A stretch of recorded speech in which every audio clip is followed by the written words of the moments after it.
Well, meanwhile, President Trump has accused Iran of working with North Korea hours after Tehran said it has successfully tested a new medium-range ballistic missile.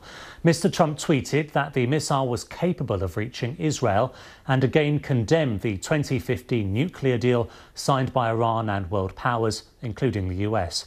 Our diplomatic correspondent Caroline Hawley reports.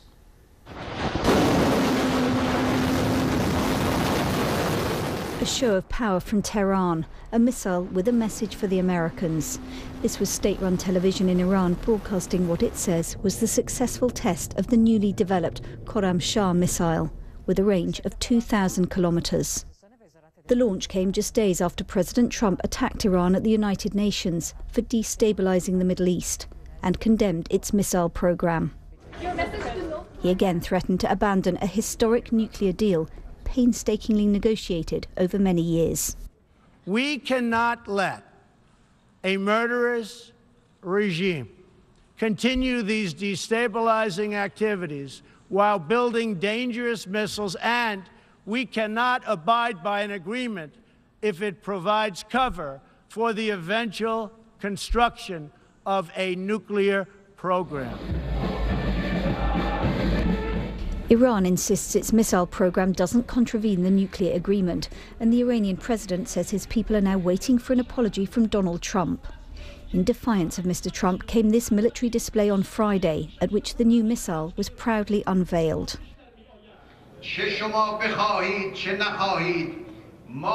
Like it or not, we will increase our deterrence and defence power in any form we deem to be necessary. In addition to upgrading the missile systems, we will also strengthen our naval, ground and air forces. Iran's missile program is in the hands of hardliners, and they, it seems, are only being strengthened by the rhetoric from Washington. There seems to be a much broader consensus on the need to develop the missile test as a deterrent, because they feel there might be a threat coming, especially from the United States, with regard to the possibility of regime change. There's been no response from the Americans so far to the latest Iranian missile launch, but there's little doubt that the belligerent tone coming from both countries will ratchet up tensions. Just as in North Korea, Iran is trying to show that it won't be pushed around. Caroline Hawley, BBC News.